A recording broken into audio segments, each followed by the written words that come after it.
what I was playing, Lane? I didn't think it polite to listen, sir. Oh, I'm sorry for that for your sake. I don't play accurately. Anyone can play accurately, but I play with a wonderful expression. As far as the piano is concerned, sentiment is my forte. I keep science for life. Yes, sir. Oh, and speaking of the science of life, have you got the cucumber sandwiches cut for Lady Bracknell? Yes, sir. Ooh.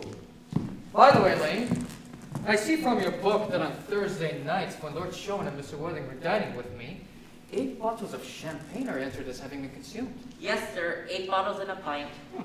Why is it that at a bachelor's establishment, the servants invariably drink the champagne? I ask merely for information. I attribute it to the superior quality of wine, sir. I have often observed that in married households, the champagne is a first-rate brand. Good heavens, is marriage so demoralizing as that? I believe it is a very pleasant state, sir. I've had very little experience of it myself. I've only been married once. That was in consequence of a misunderstanding between myself and a young person. I don't know if I'm much interested in your family life, Lane. No, sir. It's not a very interesting subject. I never think of it myself. Very naturally, I'm sure. That will do, Lane. Thank you. Thank you, sir. Lane's views on marriage seem somewhat lax. Really, if the lower orders don't set us a good example, what on earth is the use of them? They seem as a class to have absolutely no sense of moral responsibility. Mr. Ernest Worthing. Oh, how are you, my dear Earnest? What brings you up to town? Oh, pleasure, pleasure. What else should bring one anywhere? Eating as usual, I see, dear Algy. I believe it is customary in good society to take some slight refreshment at 5 o'clock. Where have you been since Thursday? In the country. What on earth do you do there? Well, when one is in town, one amuses oneself. When one is in the country, one amuses other people. It is excessively boring. And who are the people you amuse? Oh, neighbors, neighbors. Got nice neighbors in your part of Shropshire. Perfectly horrid. Never speak to any of them. How immensely you must amuse them. By the way, Shropshire is your county, is it not? Hey, Shropshire. Yes, of course. Hello. Why all this food? Why cucumber sandwiches? Why such reckless extravagance in one so young? Who is coming to tea? Merely Aunt Augusta and Gwendolyn. Oh, how perfectly delightful. Yes, that is all very well. But I'm afraid Aunt Augusta won't quite approve of your being here. May I ask why? My dear fellow, the way you flirt with Gwendolyn is perfectly disgraceful. It's almost as bad as the way Gwendolyn flirts with you. Oh, I'm in love with Gwendolyn. I've come to town expressly to propose to her. I thought you'd come up here for pleasure. I call that business. How utterly romantic you are. I really don't see anything romantic in proposing. It's very romantic to be in love, but there's nothing romantic about a definite proposal. Why, one may be accepted. One usually is, I believe. Then the excitement is all over. The very essence of romance is uncertainty. If I'll ever get married, I certainly try to forget that fact. I have no doubt about that, my geology. The divorce courts were specially invented for peoples whose memories are so curiously constituted. Oh, there's no use speculating on the subject. Divorces are made in heaven. Please don't touch the cucumber sandwiches. They're ordered specially for Aunt Augusta. Well, you have been eating them all this time. This is quite a different matter. She is my aunt. Have some bread and butter. Bread and butter is for Gwendolyn. Gwendolyn is devoted to bread and butter. Very good bread and butter it is, too. Oh, my dear boy, you need not eat as if you were going to eat it all. You behave as if you were married to her already. You're not married to her already. I don't think you ever will be. Why not you say that? Well, in the first place, girls never marry the men they flirt with. Girls don't think it right. Oh, that's nonsense. It isn't. It is a great truth. It accounts for the extraordinary number of bachelors one sees all over the place. And in the second place, I don't give my consent. Your consent? My dear fellow, Gwendolyn is my first cousin. And before I allow you to marry her, you will have to clear up the whole question of Cecily. Cecily? What on earth do you mean? What do you mean, Algy, by Cecily? I don't know any of the name of Cecily. Bring me that cigarette case Mr. Worthing left in the smoking room the last time he dined here. Yes, sir. Do you mean to say you've had my cigarette case all this time? I wish to goodness you would let me know. I've been writing frantic letters to Scotland Yard. I was very nearly offering a large reward.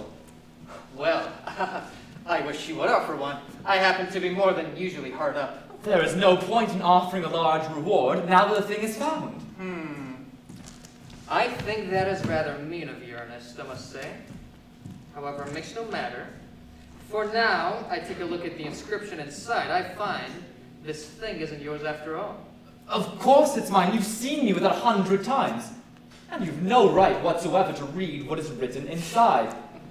It's a very ungentlemanly thing to read a private cigarette case. Oh, it's absurd to have a hard and fast rule about what one should read and what one shouldn't. More than half of modern culture depends on what one shouldn't read. I am well aware of the fact, and I don't propose to discuss modern culture.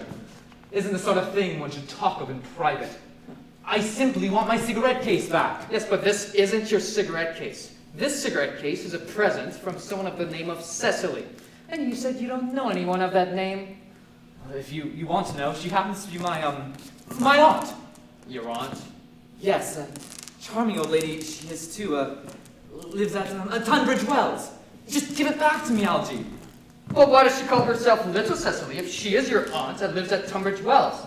From Little Cecily would have fondest love. My dear fellow, what on earth is there in that? Some aunts are tall, some aunts are not so tall. That is a matter that surely an aunt may be allowed to decide for herself. You seem to think that every aunt should be exactly like your aunt. That is absurd. For heaven's sake, just give me back my cigarette case. Yes, but why does your aunt call you her uncle? From Little Cecily with the fondest love, dear Uncle Jack. There is no objection, I admit, to an aunt being a small aunt. But why an aunt, no matter what her size may be, should call her own nephew her uncle? I can't quite make out. Besides, your name isn't Jack at all. It is Ernest.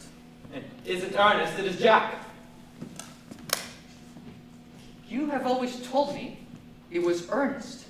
I have introduced you to everyone as Ernest. You answer to the name of Ernest. You look as if your name was Ernest. You're the most earnest-looking person I ever saw in my life. It is perfectly absurd you're saying that your name isn't Ernest. It's on your cards. Here is one of them, Mr. Ernest Worthing, before the Albany. I'll keep this as proof your name is Ernest if ever you attempt to deny it to me, or to Gwendolyn, or to anyone else. Well, my name is Ernest in town and Jack in the country, and the cigarette case was given to me in the country. Yes, but that does not account for the fact that your small Aunt Cecily, who lives at Tunbridge Wells, calls you her dear uncle. Come on, boy. You had much better have the thing out at once. My dear Algy, you talk exactly as if you were a dentist. It is very vulgar to talk like a dentist when one isn't a dentist. It produces a false impression. Well, that is exactly what dentists always do. Now go on. Tell me the whole thing. I may mention I have always suspected you of being a confirmed and secret Bunburyist. Bunburyist? What on earth do you mean by a Bunburyist? I'll reveal to you the meaning of that incomparable expression as soon as you're kind enough to inform me why you're Ernest in town and Jack in the country. Well, produce my cigarette case first. Here it is. Now produce your explanation, and pray make it improbable. My dear fellow, there is nothing improbable at all about my explanation. In fact, it is perfectly ordinary. Old Mr. Thomas Cardew, who adopted me when I was a little boy, made me, in his will, guardian to his granddaughter, Miss Cecily Cardew. Cecily, who addresses me as her uncle from motives of respect you could not possibly appreciate, lives at my place in the country under the charge of her admirable governess, Miss Prism. Where is that place in the country, by the way? Oh, that is nothing to you, dear boy. You are not going to be invited. I may tell you candidly that the place is not in Shropshire. I suspected that, my dear fellow. I've Bunburyed all over Shropshire on 2 separate occasions. Now go on. Why you're Ernest in town and Jack in the country? My dear Algy, I don't know whether you'll be able to understand my real motives. You are hardly serious enough. When one is placed in the position of guardian, one has to adopt a very high moral tone on all subjects. It is one's duty to do so. And as a high moral tone can hardly be said to conduce very much to one's health or one's happiness. In order to get to town, I have always pretended to have a younger brother of the name of Earnest who lives in the Albany and gets into the most dreadful of scrapes. That, my dear Algy, is the whole truth, pure and simple. The truth is rarely pure and never simple. Modern life would be very tedious if it were either, and modern literature a complete impossibility. It wouldn't at all be a bad thing. Literary criticism is not my forte, my dear fellow. Don't try it. You should leave that to people who haven't been at a university. They do it so well in the daily papers. What you really are is a bumbriist. I was quite right in saying you were a bumbriist. You are one of the most advanced bumbriists I know. What on earth do you mean? You have invented a very useful younger brother called Earnest in order that you may be able to come up to town as often as you like. I have invented an invaluable permanent invalid called Bunbury in order that I may be able to go down into the country whenever I choose. Bunbury is perfectly invaluable. If it wasn't for Bunbury's extraordinary bad health, for instance, I wouldn't be able to dine with you at Melissa's tonight, for I've been really engaged to Aunt Augusta for more than a week. I haven't asked for you to dine with me anywhere tonight. I know! You're absurdly careless about sending out invitations. It's very foolish of you. Nothing annoys people so much as not receiving invitations. You would much better dine with your Aunt Augusta. I haven't the smallest intention of doing anything of the kind. To begin with, I dine there on Monday, and once a week is quite enough to dine with one's own relations. In the second place, whenever I do dine there, I'm always treated as a member of the family, and sent down with either no woman at all, or two. In the third place, I know perfectly well whom she will place me next to tonight. She will place me next to Mary Farquhar, who always flirts with her own husband across the dinner table. That is not very pleasant. Indeed, it is not even decent. And that sort of thing is enormously on the increase. The amount of women in London who flirt with their own husbands is perfectly scandalous. It looks so bad, it is simply washing one's clean linen in public. Besides, now that I know you to be a confirmed Bunburyist, I naturally want to talk to you about Bunbury. I want to tell you the rules. I'm not a Bunburyist at all. If Gwendolyn accepts me, I'm going to kill my brother. Indeed, I think I'll kill him in any case. Cecily is a little too much interested in him. It is rather a bore. So I'm going to get rid of Ernest, and I strongly advise you to do the same with your invalid friend who is the absurd name. Nothing will induce me to part with Bunbury. And if ever you get married, which seems to me extremely problematic, you will be very glad to know Bunbury. A man who marries without knowing Bunbury has a very tedious time of it. That is nonsense. If I marry a charming girl like Gwendolyn, and she's the only girl I ever saw in my life that I would marry, I certainly wouldn't want to know Bunbury. Then your wife will. You don't seem to realize that in married life, 3 is company, and 2 is none. That, my dear young friend, is a theory that the corrupt French drama has been propounding for the last 50 years. Yes, and that the happy English home has proved in half the time. For heaven's sake, don't try to be cynical. It is perfectly easy to be cynical. My dear fellow, it isn't easy to be anything nowadays. There's such a lot of beastly competition about. That must be Aunt Augusta. Only relatives or creditors ever ring in that Wagnerian manner. Now, if I get her out of the way for 10 minutes, so that you can have an opportunity for proposing to Gwendolyn, may I dine with you tonight at Melissa's? I suppose so, if you want to. Yes, but you must be serious about it. I hate people who are not serious about meals. It is so shallow of them. Lady Bracknell and Miss Fairfax. Good afternoon, dear Algernon. I hope you are behaving very well. I'm feeling very well, Aunt Augusta. That's not quite the same thing. In fact, the two things rarely go together. Dear me, you are smart. Oh, I am always smart, aren't I, Mr. Worthing? You are quite perfect, Miss Fairfax. Oh, I hope I'm not that. It would leave no room for developments. And I intend to develop in many directions. I'm sorry if we are a little late, Algernon, but I was obliged to call on dear Lady Carberry, for I had not been there since her poor husband's death. I never saw a woman so altered. She looks quite 20 years younger. And now, I'll have a cup of tea and one of those nice cucumber sandwiches you promised me. Certainly, Aunt Augusta. Won't you come sit here, Gwendolyn? Thanks, Mama. I'm quite comfortable where I am. Lane? Why are there no cucumber sandwiches? I ordered them specially. There were no cucumbers in the market, sir. I went down twice. No cucumbers? No, sir, not even for ready money. That'll do, Lane. Thank you. Thank you, sir. Aunt Augusta, I'm greatly distressed about there being no cucumber sandwiches. Not even for ready money. It really matters not, Algernon, for I had crumpets with Lady Carberry. who seems to me to be living entirely for pleasure now. I hear her hair has turned quite gold from grief. Oh, it certainly has changed color. From what cause, I, of course, cannot say.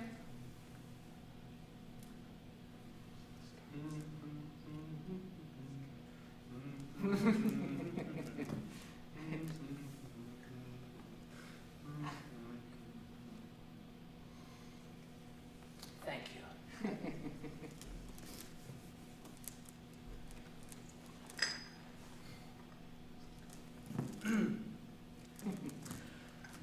I've quite a treat for you tonight, Algernon.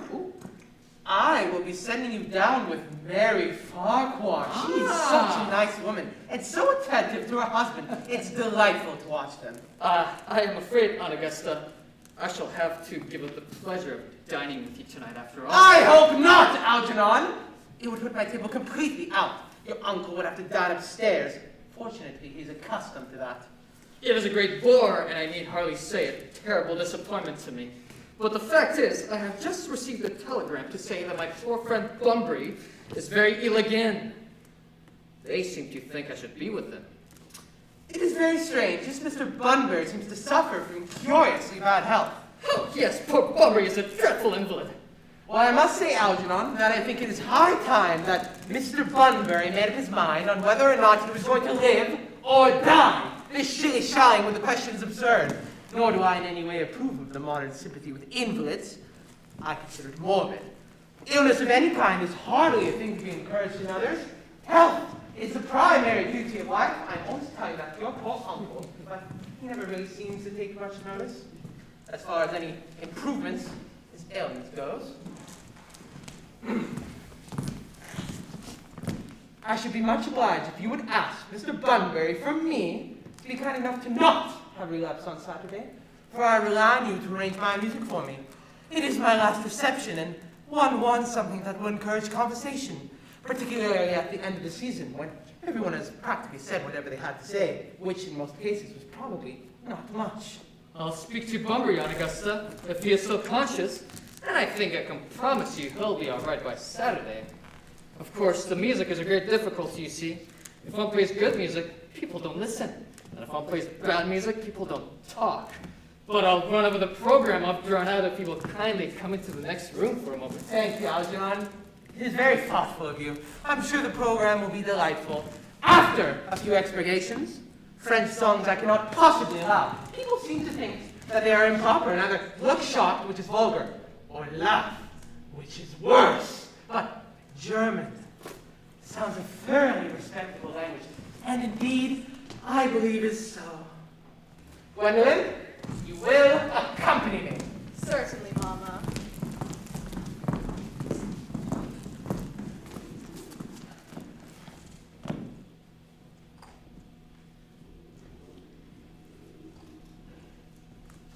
Charming day it has been, Miss Fairfax. Pray, don't talk to me about the weather, Mr. Warding. Whenever people talk to me about the weather, I always feel quite certain they mean something else, and that makes me so nervous. I do mean something else. I thought so. In fact, I'm never wrong. I would like to be allowed to take advantage of Lady Bracknell's temporary absence. I would certainly advise you to do so. Mama has a way of coming back suddenly into a room that I've often had to speak to her about. Miss Fairfax, ever since I met you, I've admired you more than any girl I have ever met. Since I met you. Yes, I'm quite aware of the fact, and I often wish that in public, at any rate, you've been more demonstrative. For me, you have always had an irresistible fascination. Even before I met you, I was far from indifferent to you. We live, as I hope you know, Mr. Worthing, in an age of ideals. The fact is constantly mentioned in the more expensive monthly magazines, and has reached provincial pulpits, I'm told. And my ideal has always been to love someone of the name Earnest. There was something in that name that inspires absolute confidence. The moment Algernon first mentioned to me that he had a friend called Earnest, I knew it was destined to love you. Gwendolyn, you really love me. Passionately. Oh, darling, you don't know how happy you've made me. My own Earnest. But you don't mean to say you couldn't love me if my name wasn't Earnest. But your name is Earnest. Yes, I know, but Supposing it was something else, do you mean to say you couldn't love me then? Oh, that is clearly a metaphysical speculation. And like most metaphysical speculations, has little to no reference to the actual facts of real life as we know them. Well, personally, darling, to speak quite candidly, I don't much care for the name of Earnest. I don't think it suits me at all. It suits you perfectly. It is a divine name. It has a music of its own. It produces vibrations. Well, really, I must say that I think there are a lot of other, much nicer names. I think, Jack, for instance, a charming name. Jack? No, there is very little music in the name Jack, if any at all. It does not thrill. It produces absolutely no vibrations. I have known several Jacks, and they all, without exception, were more than usually plain. Besides, Jack is a notorious domesticity for John, and I pity any woman who's married to a man called John. She would probably never be allowed to know the entrancing pleasures of a single moment's solitude. The only really safe name is Earnest. Gwendolyn, I must get christened at once. I mean, we must get married at once. There's no time to be lost. Married, Mr. Worthing. Well, surely you know that I love you. And you led me to believe, Miss Fairfax, you were not completely indifferent to me. I adore you, but you haven't proposed to me yet. Nothing at all has been said about marriage. The subject has not even been touched on. Well, may I propose to you now? I think that would be an admirable opportunity. And to spare you no possible disappointment, Mr. Worthing, I think it only fair to tell you quite frankly beforehand that I am fully determined to accept you. Gwendolyn! Yes, Mr. Worthing? What have you got to say to me? You know what I've got to say to you. Yes, but you don't say it! Gwendolyn, will you marry me? Oh, of course I will, darling. How long you've been about it. I'm afraid you have very little experience in how to propose. My own one, I've never loved anyone in the world but you. Yes, but men often propose for practice. I know, my brother Gerald does.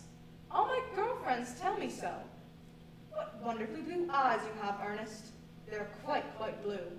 I hope you will always look at me just like that, especially when there are other people present. Ooh! Mr. Worthing! Rise, sir, from the semi-recumbent posture that is most indecorous. Mama! I must beg you to retire. This is no place for you. Besides, Mr. Worthing has not quite finished yet. Finished what, may I ask?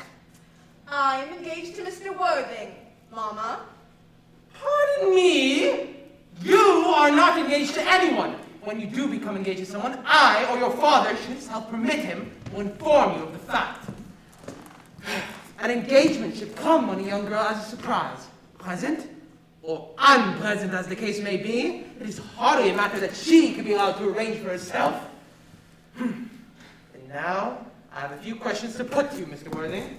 While I am making these inquiries, you, Gwendolyn, will wait for me below, in the carriage. Mama! Gwendolyn, the carriage. Yes, Mama. In the carriage, Gwendolyn! You can take a seat, Mr. Worthing. Thank you, Lady Bracknell. I prefer standing. I feel bound to tell you that you are not down on my list of eligible young men, although I have the same list as the dear Duchess of Bolton has. We work together, in fact. However, I'm quite ready to enter your name, should your answers be what a really affectionate mother requires.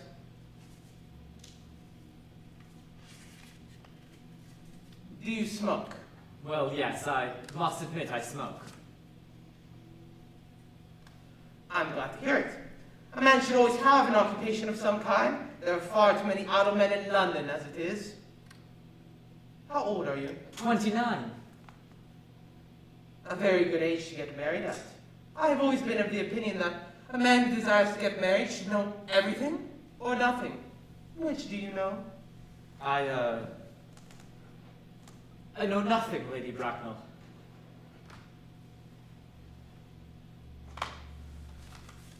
I am pleased to hear it. I do not approve of anything that tampers with natural ignorance.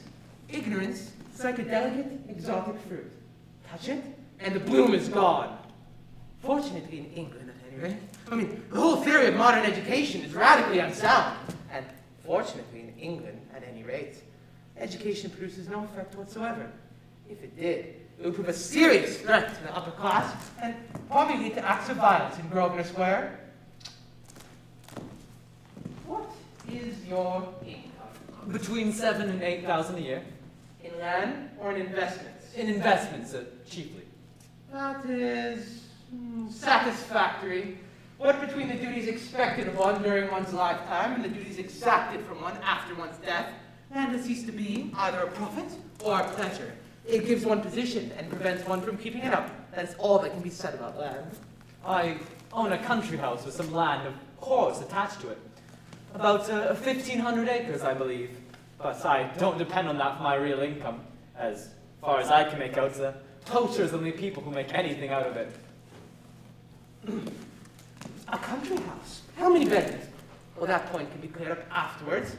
You have a townhouse, I hope. A girl with simple, unspoiled nature like Gwendolyn could hardly be expected to reside in the country. I own a house at Belgrave Square, but it is let by the year to Lady Bloxham. Of course, I can get it back whenever I like at 6 months' notice. Lady Bloxham. I don't know her. Oh, she goes about very little. She's a lady considerably advanced in years. Ah, nowadays that is no guarantee of respectability of character. What number in Belgrave Square? 149. The unfashionable side. I thought there was something, however, that can easily be altered. Do you mean the fashion or the size? Both, if necessary, I presume. What are your politics? Well, I'm afraid that I really have none. I'm a liberal unionist. Oh, they count as Tories. They dine with us, or come in the evening at any rate. Now on to minor matters. Are your parents living? I have lost both my parents. Both? To lose one parent, Mr. Worthing, may be regarded as a misfortune. To lose both looks like carelessness. Who was your father? He was evidently a man of some wealth. Was he born in what the radical papers call the purple of commerce, or did he rise from the ranks of the aristocracy? I'm afraid that I really don't know. The fact is, Lady Bracknell, I said that I lost both my parents. It would be near to the truth to say that my parents seem to have lost me.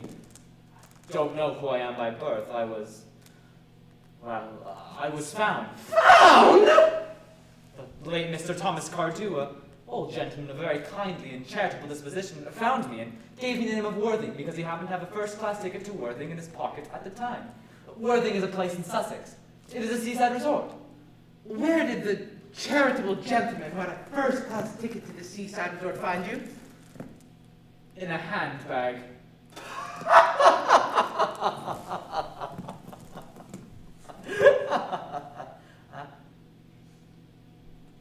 Handbag?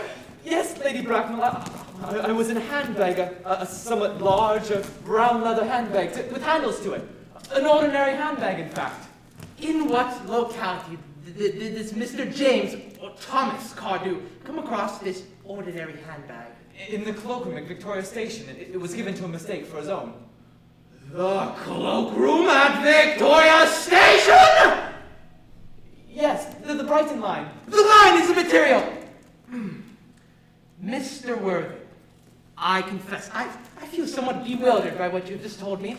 To be born, or at any rate bred in a handbag, whether it handles or not, seems to me to display a contempt for the ordinary decencies of family life that remind one of the war successes of the French Revolution. And I presume you know what that unfortunate movement led to? As for the particular locality in which this handbag was found, a cloakroom at the railway station might serve to conceal a social indiscretion, has probably indeed been used for that purpose before now. But it could hardly be regarded as an assured basis for a recognized position in good society. May I ask you then what you would advise me to do? I need hardly say I would do anything in the world to ensure Gwendolyn's happiness. I would strongly advise you, Mr. Worthing, to try and acquire some relations as soon as possible, and to make a definite effort to produce at any rate one parent of either sex before the season is quite over. Well, I don't possibly see how I could manage to do that.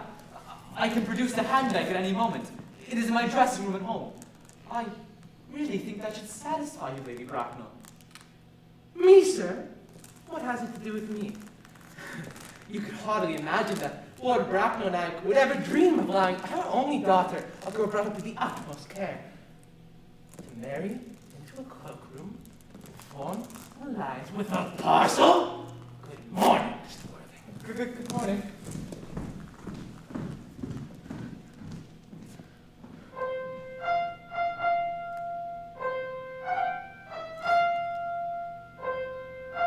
For heaven's sake, Algy, don't play that ghastly tune. How idiotic you are! Let it go, right, old boy. You don't mean to say Gwendolyn refused you? I know it is a way she has. She's always refusing people. I think it is most ill-natured of her. Gwendolyn is right as a trivet.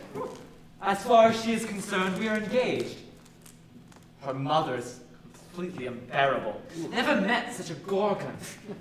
Don't know what a gorgon is like, but I'm quite sure that Lady Bracknell is one. In any case, she's a monster without being a myth. Which is rather unfair. I beg your pardon, Algy. I suppose I shouldn't talk about your aunt in that way before you. My dear boy, I love hearing my relations abused.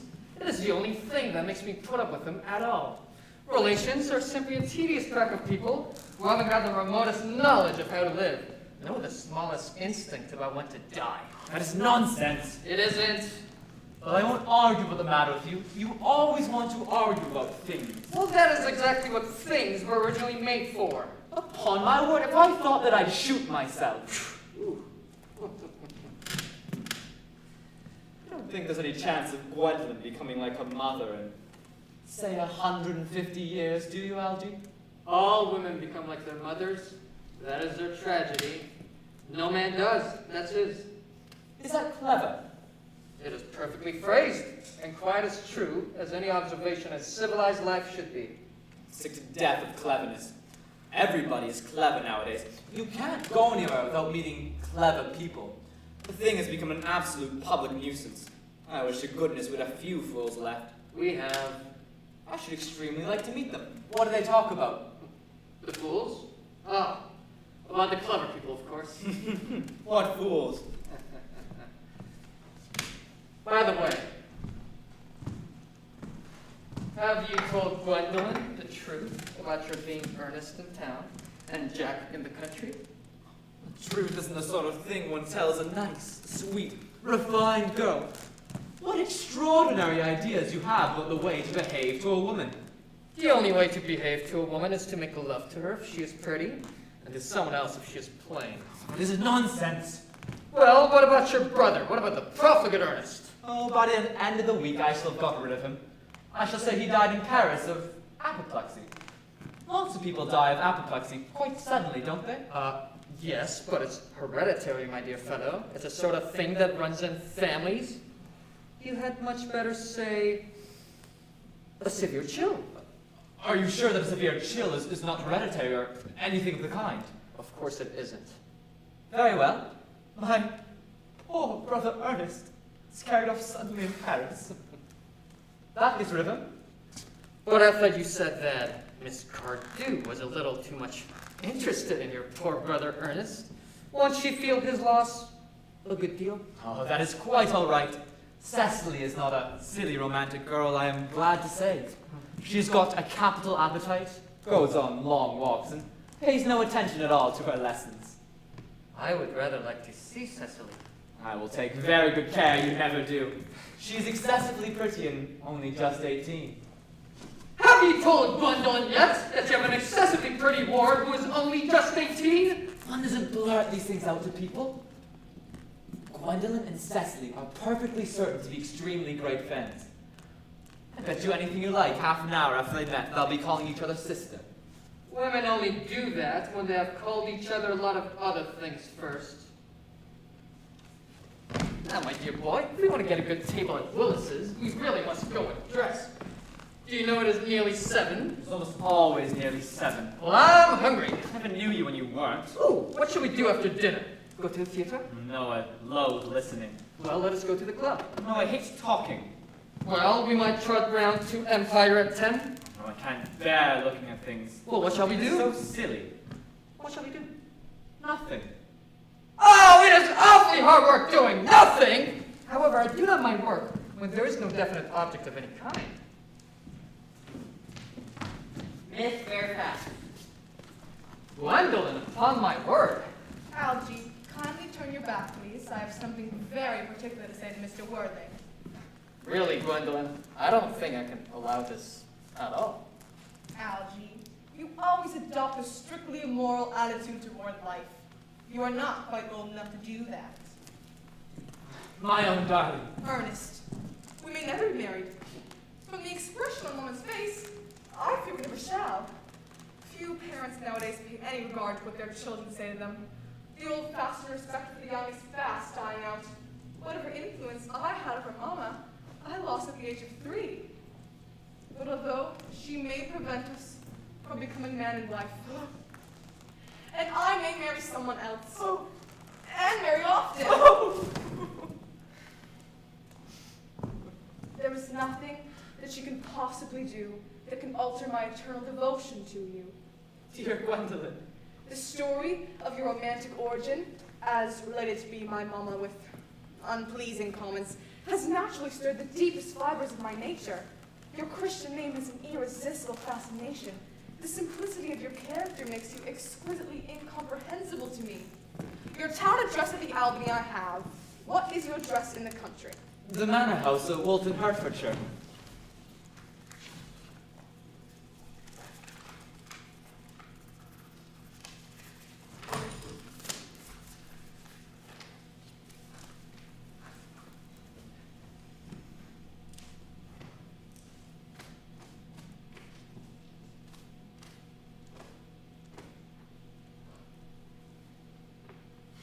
You have a good postal service, I suppose.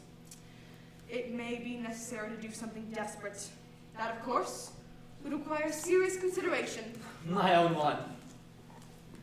How long do you remain in town? Till Monday. Good. Algie, you may turn round now. Thanks, so turned around already? You may also ring the bell. You will let me see her to her carriage, my own darling. Certainly. I will see Miss Fairfax out. Yes, sir.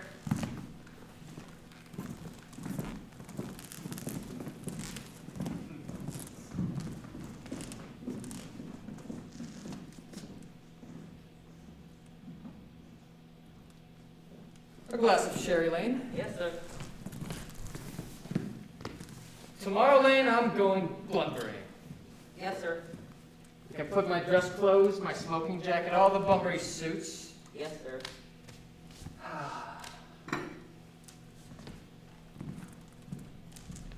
I hope tomorrow will be a fine day, Lane. It never is, sir. Lane, you're a perfect pessimist. I do my best to please satisfaction, sir. How there's a sensible, intellectual girl. The only girl I've ever cared for. What on earth are you so amused at? Oh, I'm a little anxious about poor Bunbury is all. If you don't take care, your poor friend Bunbury will get into a serious scrape one of these days. I love scrapes. They are the only things that are never serious. That's nonsense, Algie. You are never talking anything but nonsense. Nobody ever does.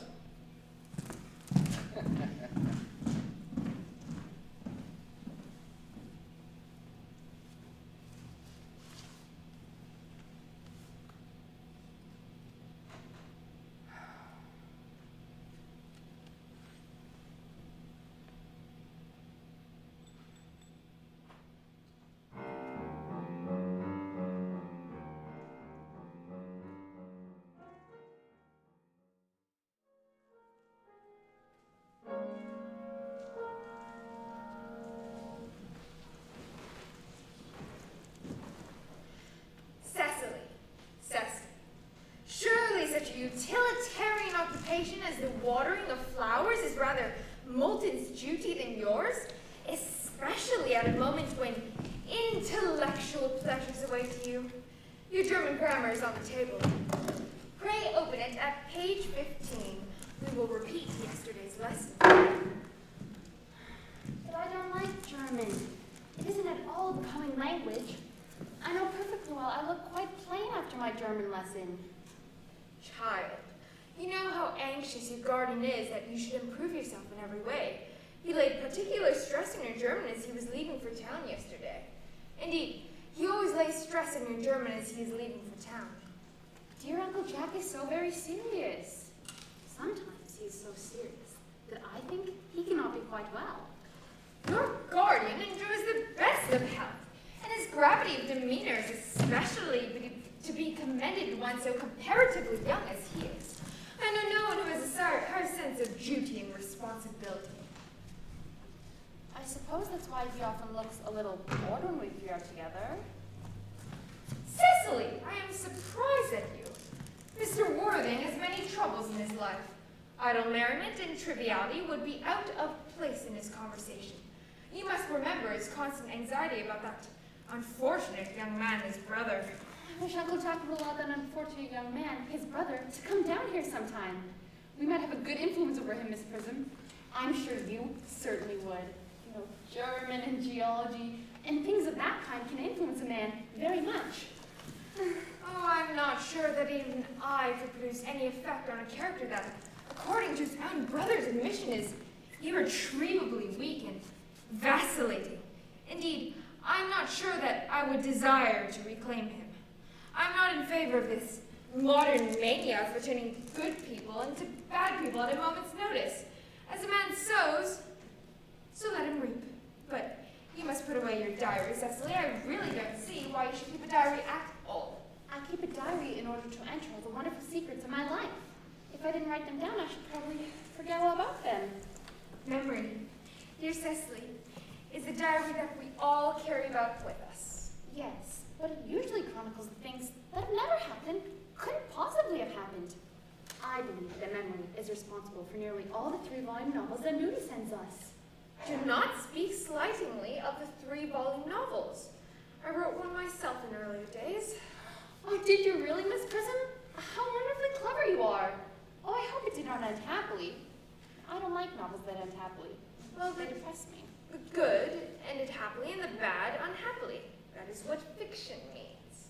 I suppose so, but it seems very unfair. And was your novel ever published?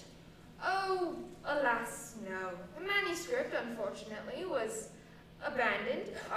I use the word in the sense of lost or mislaid. To your work, child, these speculations are profitless. Yes, but I see dear Dr. Troswell coming up through the garden. Dr. Chasuble, this is indeed a pleasure. And how are we this morning, Miss Prism? You are, I trust, well. Miss Prism has just been complaining of a slight headache. I think it would do her so much good to have a short stroll with you in the park, Dr. Troswell. Cecily, I have not mentioned anything about a headache. No, dear Miss Prism, I know that, but I felt it almost instinctively that you had a headache.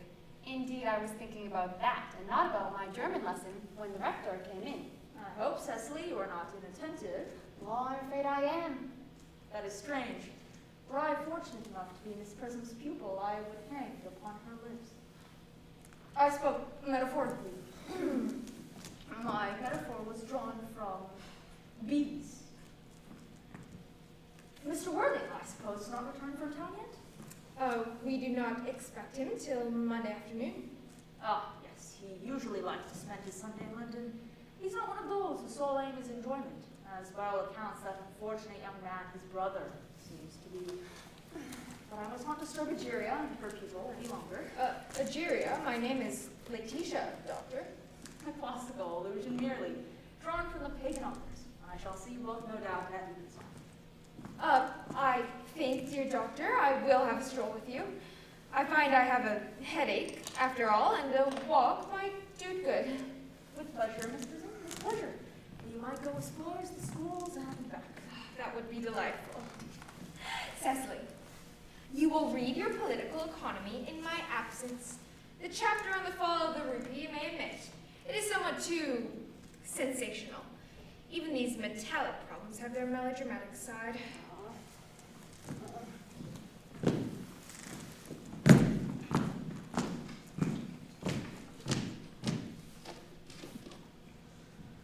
Horrid political economy! Horrid geography! Horrid German!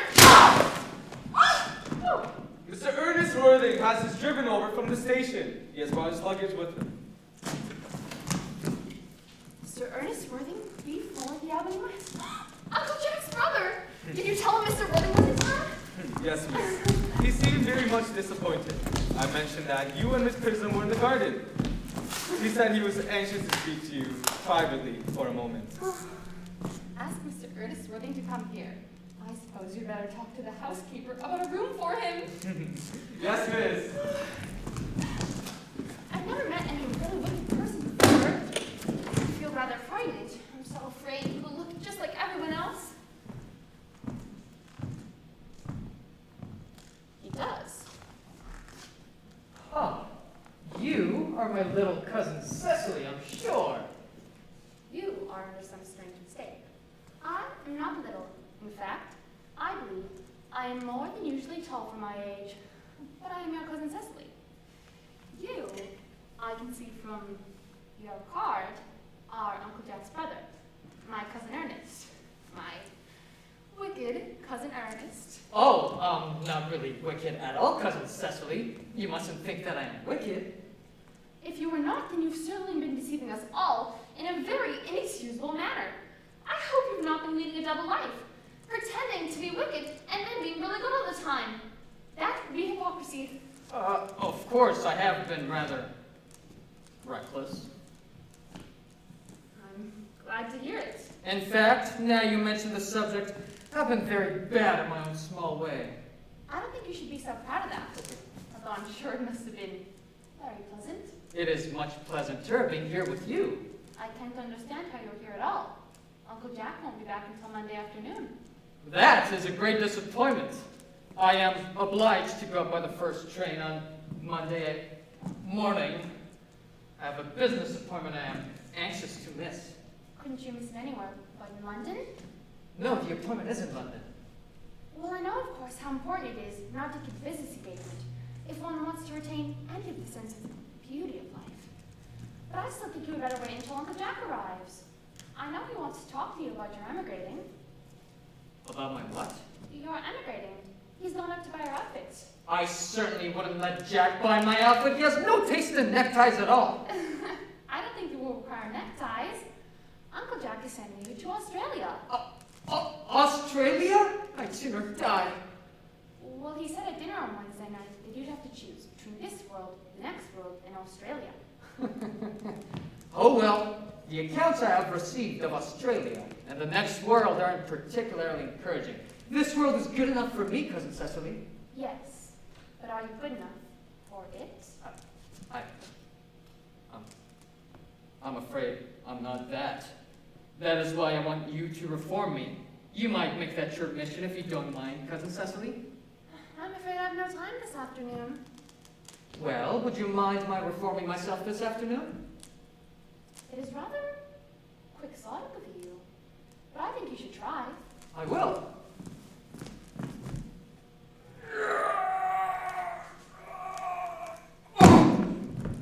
Oh, I feel better already. You are looking a little worse. That is because I am hungry. Oh, how thoughtless of me! I should have remembered that when one is going to lead an entirely new life, one requires regular and wholesome meals. Won't you come in? Thank you. Might I have a bunhole first? I never have any appetite until I have a bunhole first. Australia? No, I'd sooner have a pink rose. Why? Because you are like a pink rose, cousin Cecily. I don't think you can direct me to talk to me like that. Miss Prism never says such things to me. Then Miss Prism is a short-sighted old lady. You're the prettiest girl I ever saw. Miss Prism says that all good looks are a snare. They are a snare that every sensible man would like to be caught in. Well, I don't think I was trying to catch a sensible man. I should know what to talk to him about.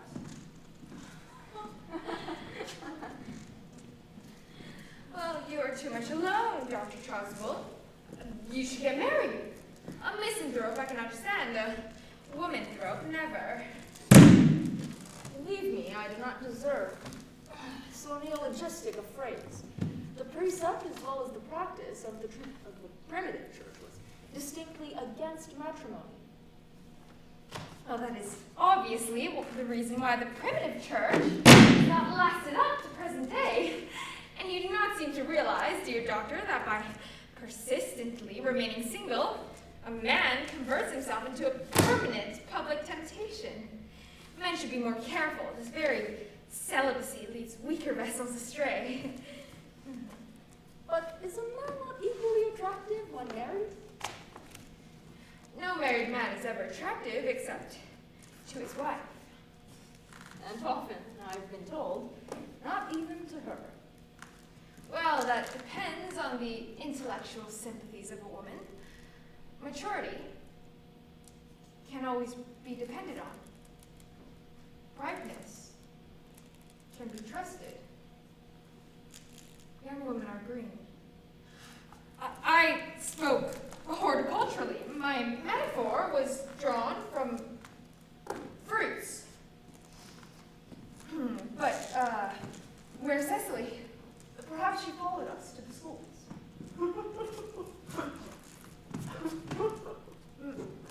Mr. Worthing. Mr. Worthing? This is indeed a surprise. We did not look for you till Monday afternoon. I've returned sooner than expected. Dr. Chasuble, I hope you are well. Mr. Worthing, I trust this garb of wool is not betoken some terrible calamity.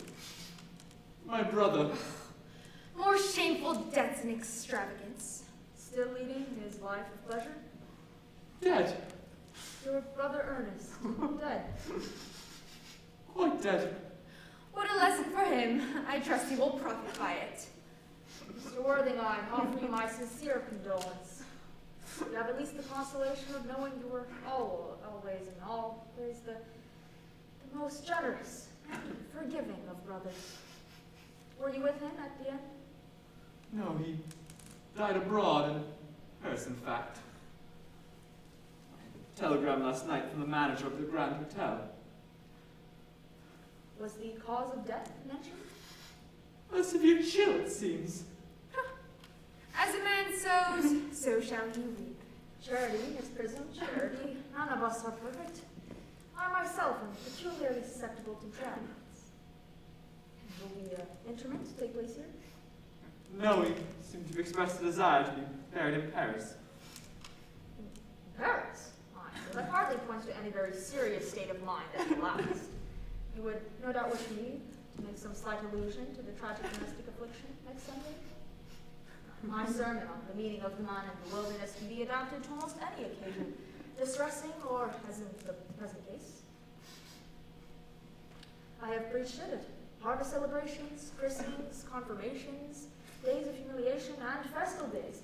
Last I delivered it was in the cathedral as a charity sermon on behalf of the charity for the prevention of discontent amongst the upper orders. Ah, that reminds me. You mentioned christenings, I think, Dr. Chasuble. I suppose you know how to christen all right. I mean, you're continually christening, aren't you? Oh, it is, I regret to say, one of the rector's most constant duties in this parish. I've often spoken to the poorer classes on the subject, but they don't seem to know what thrift means. But have you any particular infant in whom you're interested, Mr. Worthing? Your brother was, I believe, unmarried, was he not? Oh, yes. People who live entirely for pleasure usually are. But it's not for any child. I am very fond of children. No! The fact is, I would like to be christened myself this afternoon if you have nothing better to do. But surely, Mr. Worthing, you have been christened already. I don't remember anything about it. But have you any grave doubts on the subject? I certainly intend to have, although I don't know if the whole thing would bother you in any way. You think I'm a little too old now? No, not at all. The sprinkling and indeed immersion of adults is a perfectly canonical practice. Immersion? You need have no apprehension. Sprinkling is all that is necessary, or indeed I think advisable. our weather is so changeable. At what hour would you wish the ceremony performed? Oh, I might trot around about 5, if that would suit you. Perfectly, perfectly. In fact, I have 2 similar cases to perform at that time. A case of twins recently occurred in one of the outlying cottages on your own estate. Oh, poor Jenkins, the carter, a most hard-working man. Don't see any much fun in being christened along with other babies. It would be childish. Would 5:30 do? Admirably, admirably.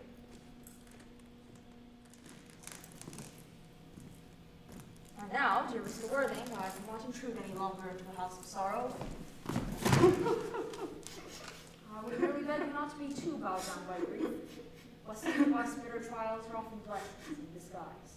This seems to me a blessing of an extremely obvious kind. Uncle Jack! Oh, I'm pleased to see you back. But what horrid clothes you've got on. You go and change them. Cecily, my child, my child. Oh, well, what's the matter, Uncle Jack? You look as if you just had a toothache, and I have got such a surprise for you. Who do you think is in the dining room? Your brother! Who? Your brother, Ernest. He arrived about half an hour ago. What nonsense! I haven't got a brother. Oh, don't say that. However badly he may have behaved to you in the past, he is still your brother. And you couldn't be so heartless as to disown him.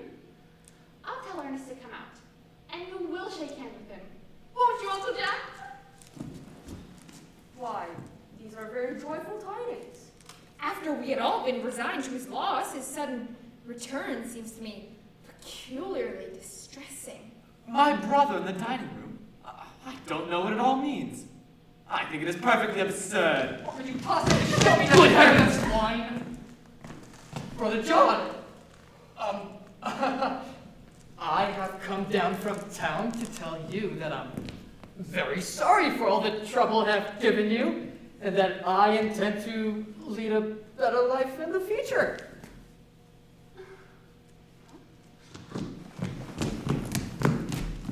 Uncle Jack, you were not going to refuse your own brother's hand. Nothing will induce me to take his hand. I think his coming down here disgraceful. He knows perfectly well why. Uncle Jack, do be nice. There is some good in everyone. And Ernest has just been telling me about his poor invalid friend, Mr. Bunbury, whom he goes to visit so often. Surely, there must be some good in someone who is kind to an invalid and leaves the pleasures of London to sit by a bed of pain. Bunbury! Has been talking to you about Bunbury, has he? Yes, he's told me all about poor Mr. Bunbury and his terrible, terrible state of health. I won't have him talk to you about Bunbury or anything else. It's enough to drive one perfectly frantic. Of course, I admit that the faults were all on my side. However, I must say that I think that Brother John's coldness to me is peculiarly painful. I expected a more enthusiastic welcome, especially considering it is the first time I've come here.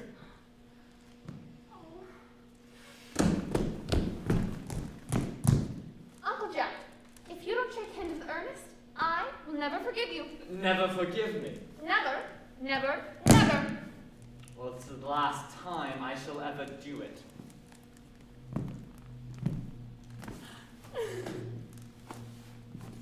is pleasant, is it not, to see so perfect a reconciliation. I think we might leave the 2 brothers together. Cecily, you will come with us. Certainly, Miss Prism. My little task of reconciliation is over. It's been a beautiful act today, child. We must not be premature in our judgments. I feel very happy.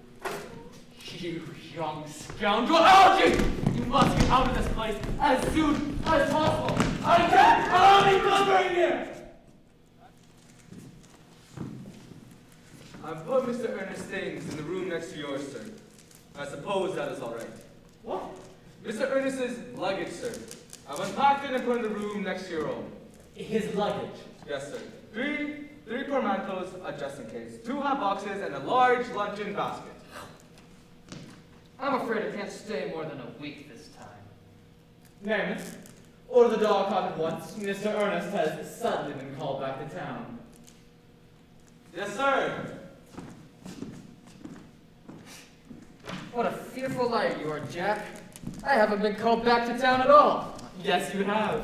I haven't heard anyone call me. Your duty as a gentleman calls you. My duty as a gentleman has never interfered with my pleasures in the smallest degree. I can quite understand that. Well, Cecily is a darling. You are not to talk of Miss Cardew like that. I don't like it. Well, I don't like your clothes. You look perfectly ridiculous in them. Why on earth did you go up and change? It is perfectly childish to be in deep mourning for a man who is actually staying for a whole week with you in your house as a guest. I call it grotesque. You are certainly not staying with me for a whole week as a guest or anything else. You've got to leave by the 4:05 train. I certainly won't leave you so long as you're in mourning. It would be most unfriendly. If I were in mourning, you would stay with me, I suppose. I should think it very unkind if you didn't. Well, you go if I change my clothes. Yes, if you're not too long. I never saw anybody take so long to dress with such little results. Well, at any rate, it is better than being always overdressed as you are. If I am occasionally a little overdressed, I make up for it by always being immensely overeducated. Your vanity is ridiculous. Your conduct, an outrage. Your presence in my garden, utterly absurd. However, you've got to catch the 4:05, and I hope you'll have a pleasant journey back to town. This bunburying, as you call it, has not been a great success for you.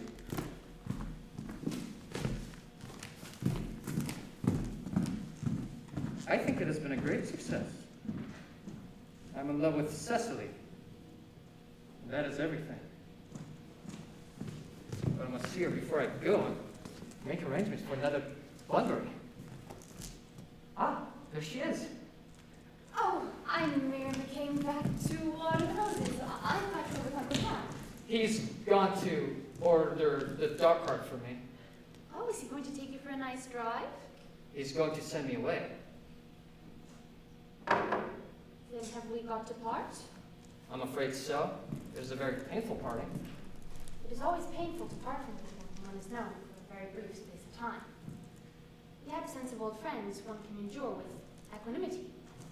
But even a momentary separation from anyone to whom one has just been introduced is almost unbearable. Thank you.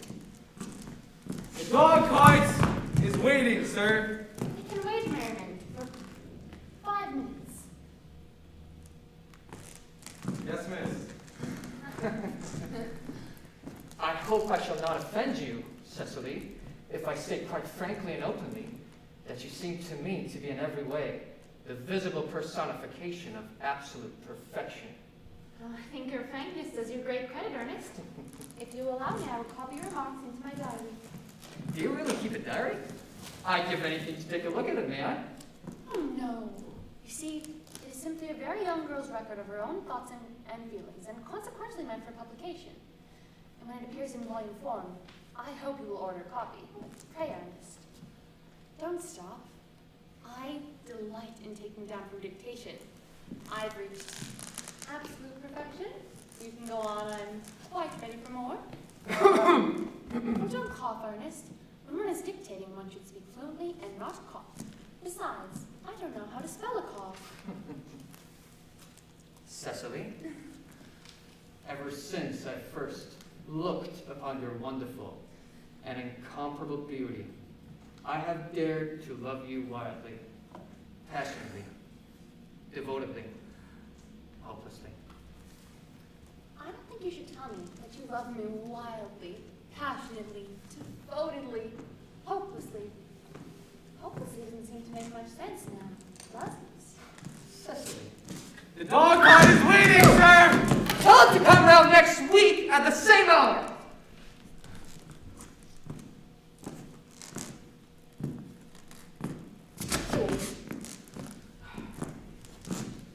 Yes, miss.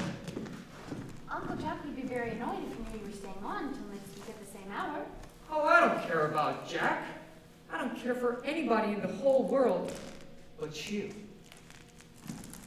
I love you, Cecily. You will marry me, won't you? You silly boy, of course. Why, we've been engaged for the last 3 months. For the last 3 months? Yes, it'll be exactly 3 months on Thursday. But how did we become engaged?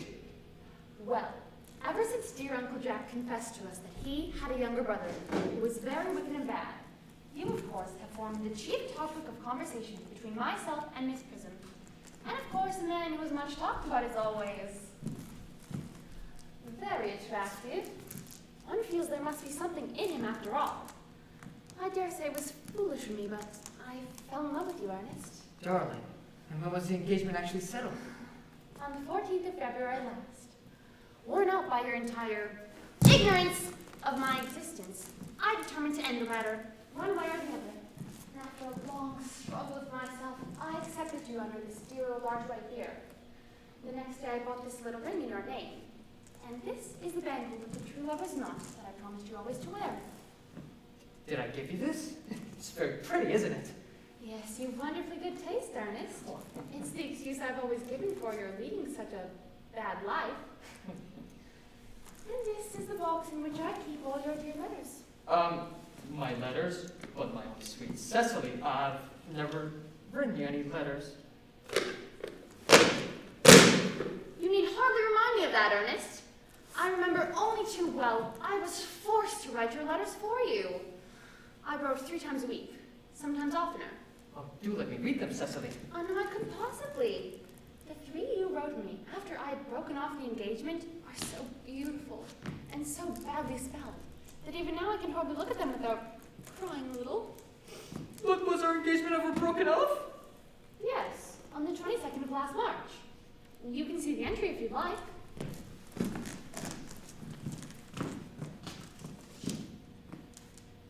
Today, I broke off my engagement with Ernest. I feel it is better to do so. The weather still continues charming.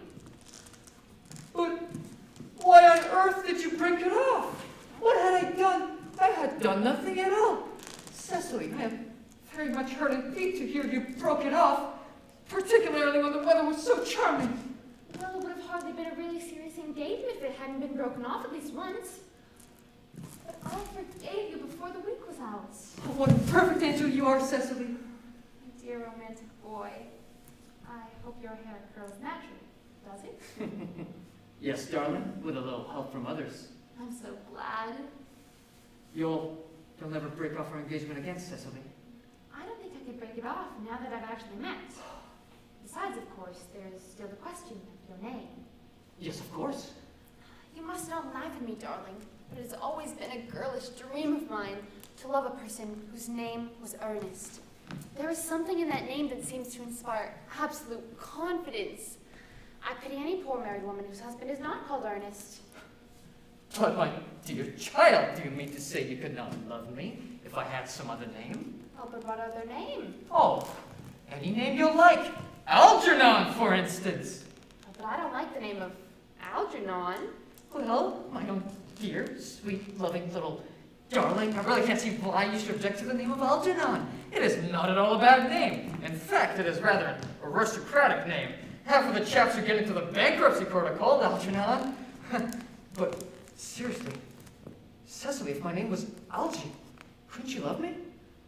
I might respect you, Ernest. I might admire your character. But I fear that I should not be able to give you my undivided attention. Cecily, your rector here is, I suppose, thoroughly experienced in the practice of all the rites and ceremonies of the church? Oh, yes.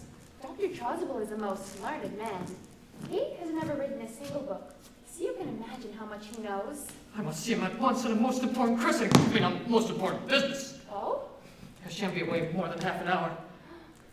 Well, given that we've been engaged since February the 14th, that I've only just met you for the first time today, I think it's rather hard that you should leave me for so long a period as half an hour. Couldn't you make it 20 minutes? I'll be back in no time. What an impetuous boy he is. I like his hair so much. I must enter his proposal in my diary.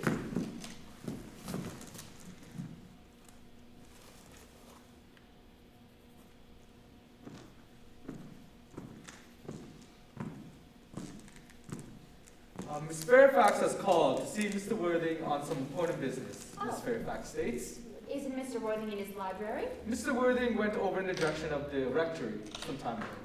Oh. Pray ask the lady to come here. Mr. Worthing is sure to be back soon. And you can bring tea. Yes, miss. Miss Fairfax. I suppose one of many good elderly women associated with Uncle Jack in some philanthropic work in London. I don't quite like women who are interested in philanthropic work. I think it is so forward of them.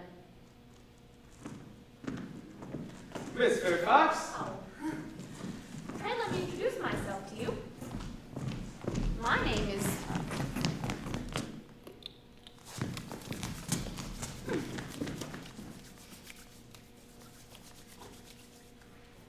Cecily Cardew. Cecily Cardew. What a very sweet name. Something tells me that we are going to be great friends. I like you already more than I can say.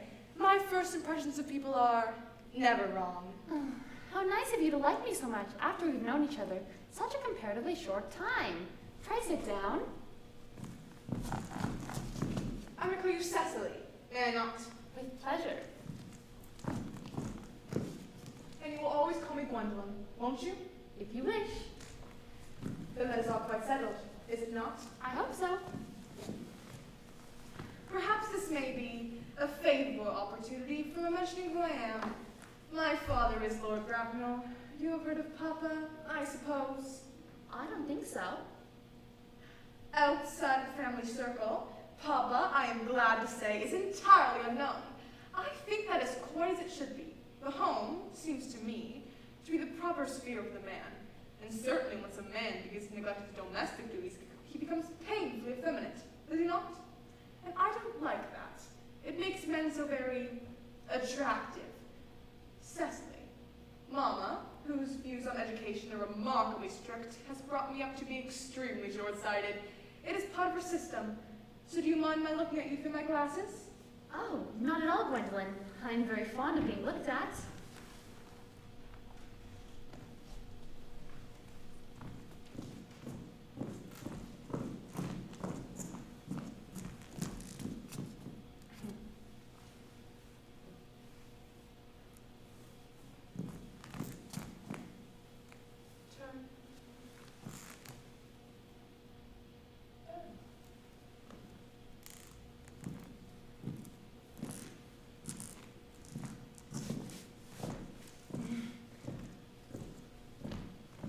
You are here on a short visit, I suppose. Oh, no.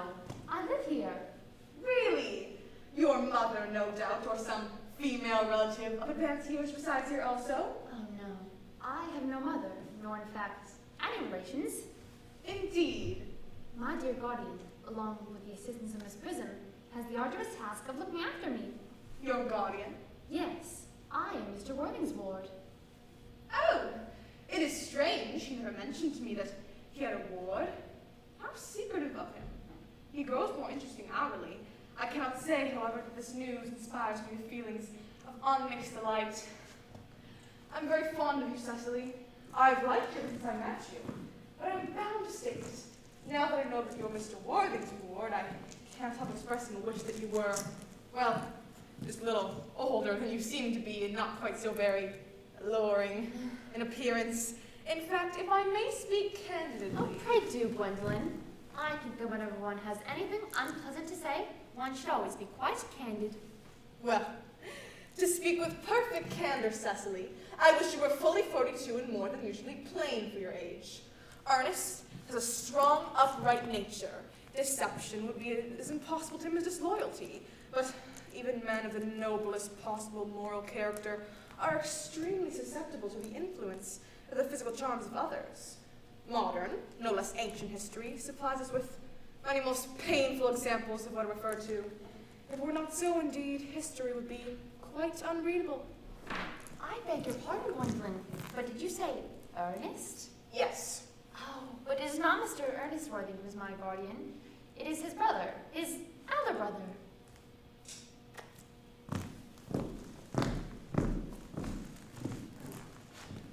Ernest never mentioned to me that he had a brother. I I'm sorry to say that they've not been in good terms for a long time. Ah, that accounts for it. And now that I think of it, I have never heard any man mention his brother. The subject seems distasteful to most men. Cecily, you have lifted a load from my mind. I was growing almost anxious. It would have been terrible if any cloud had come over friendship like ours, would it not? Of course, you're quite sure it is not Mr. Ernest Worthing who is your guardian. Oh, quite sure. In fact, I am going to be his. I beg your pardon. Well, dearest Gwendolyn, there's no reason why I should make a secret of it to you. Our little county newspaper is sure to chronicle the fact next week. Mr. Ernest Worthing and I are engaged to be married. I think there must be some slight error, Cecily. Mr. Ernest Worthing is engaged to me.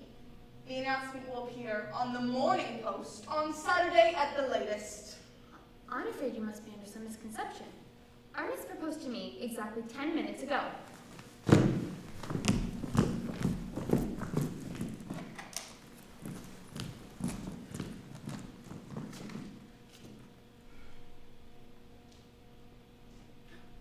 Oh, it is certainly very curious, for he asked me to be his wife yesterday afternoon at 5:30. If you care to verify the incident, pray do so.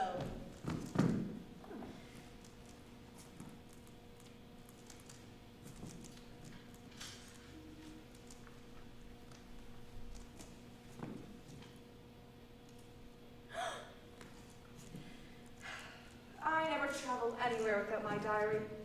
One should always have something sensational to read in the train. I am very sorry, dear Cecily, if it is any disappointment to you, but I'm afraid I have the prior claim. It would distress me more than I can tell you, Gwendolyn, if it caused you any mental or physical anguish. But I feel bound to point out that since Ernest has proposed to you, he has clearly changed his mind. If the poor fellow has been entrapped into any foolish promise, I shall consider it my moral duty to rescue him at once, and with a firm hand. Whatever unfortunate entanglement my dear boy may have gotten himself into, I will never reproach him with it. After we are married. Do you allude to Miss Cardew as an entanglement? You are presumptuous. On an occasion of this kind, it becomes more of a moral duty to speak one's mind. It becomes a pleasure. Do you suggest, Miss Fairfax, that I interrupt Ernest into engagement? How dare you? This is no time for wearing the shallow mask of manners. When I see a fig, I call it a fig. I am glad to say I've never seen a fig. It is obvious that our social spheres have been widely different.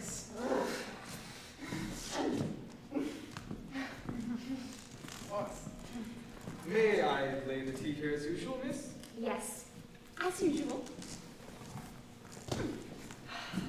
Are there many interesting walks in the vicinity, Miss Cardew? Yes, a great many. From the top of one of the hills, quite close, one can see 5 counties. 5 counties? I don't think I should like that. I hate crowds. I suppose that's why you live in the town. Quite a well-kept garden this is, Miss Cardew. So glad you like it, Miss Fairfax. I had no idea there were any flowers in the country. Oh, yes. Flowers are as common here, Miss Fairfax, as people are in London. Personally, I cannot begin to understand how anybody manages to exist in the country. If anybody who is anybody does. The country always bores me to death. Oh, I suppose this is what the newspapers call agricultural depression, is it not? I believe that the aristocracy are suffering from it very much just at present. It is almost an epidemic amongst them, I've been told. May I offer you some tea, Miss Fairfax? Thank you. Detestable girl, but I require tea. Sugar? No, thank you. Sugar isn't fashionable anymore.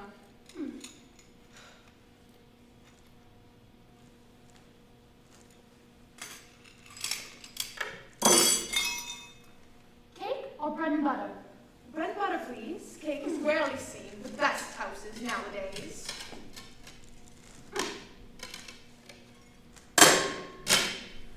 Hand that to Miss Fairfax. Mhm.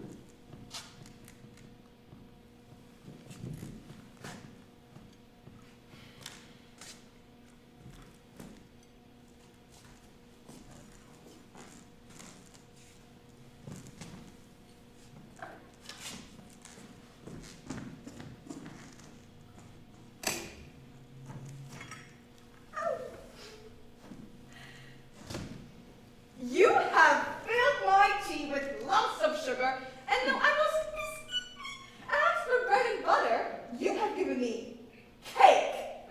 I am known for the gentleness of my disposition and the extraordinary sweetness of my nature, but I warn you, Miss Cardew, you may go too far. To save my poor, innocent, trusting boy from the machinations of any other woman, there are no lengths to which I would not go. From the moment I met you, I distrusted you. I felt you were false and deceitful. I am never deceived in such manners. My first impressions of people are invariably right.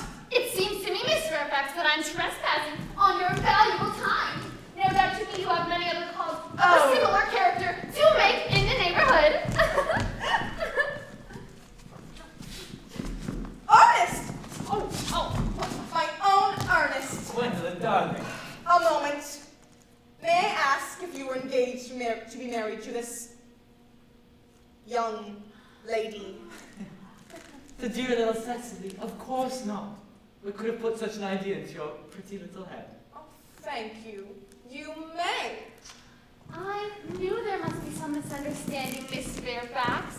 The gentleman whose arm is at present around your waist is my dear guardian, Mr. John Worthing. I beg your pardon. This is Uncle Jack. Jack! Oh! Oh, and here's Ernest. My own love. A moment, Ernest. May I ask you, are you engaged to be married to this young lady? To what, young lady? Ah! Good heavens, Gwendolyn! Yes. To good heavens, Gwendolyn. I mean, to Gwendolyn. Of course not. What could have put such an idea into your pretty little head? Thank you. You may. I felt there must be some slight error, Cecily. The gentleman who is now embracing you is my cousin, Mr. Algernon Moncrief. Algernon Moncrief? Oh, are you called Algernon? I cannot deny it. Is your name really John? I could deny it if I liked, so I could deny anything if I liked. But my name most certainly is John. It has been John for years. A gross deception has been practiced on the both of us. My poor wounded Cecily. My sweet wronged Gwendolyn. Oh, you will call me sister, will you not? There is just one question I would like to be allowed to ask my guardian. An admirable idea. Mr. Worthing, there is just one question I would like to be permitted to put to you.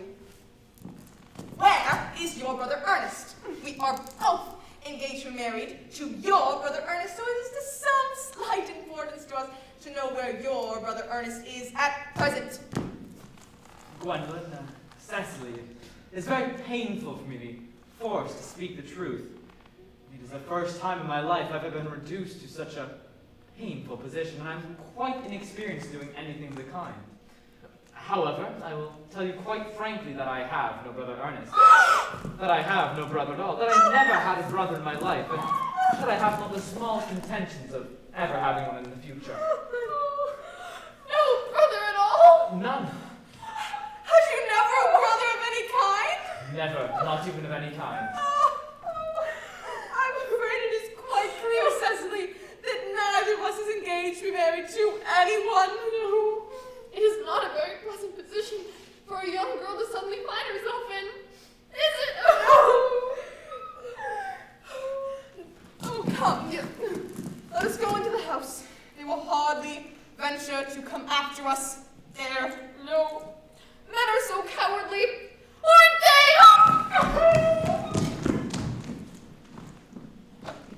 This ghastly state of things is what you call bunburying, I suppose. Oh, yes. And a perfectly wonderful Bunbury it is. The most wonderful Bunbury I ever had in my life. Well, you've no right whatsoever to bunbury here. That is absurd. One has a right to Bunbury anywhere one chooses. Every serious Bunburyist knows that. Serious bunburyist, good heavens. Well, one must be serious about something if one wants to have any amusement in life. I happen to be serious about Bunburying. What on earth you're serious about? I haven't got the remotest idea about everything I should fancy. You have such an absolutely trivial nature. Well, the only small satisfaction I have in the whole of this wretched business is that your friend Bunbury is quite exploded. You won't be able to run down to the country so often as you used to, dear Algie. And a very good thing, too. Your brother is a little off color, isn't he, dear Jack?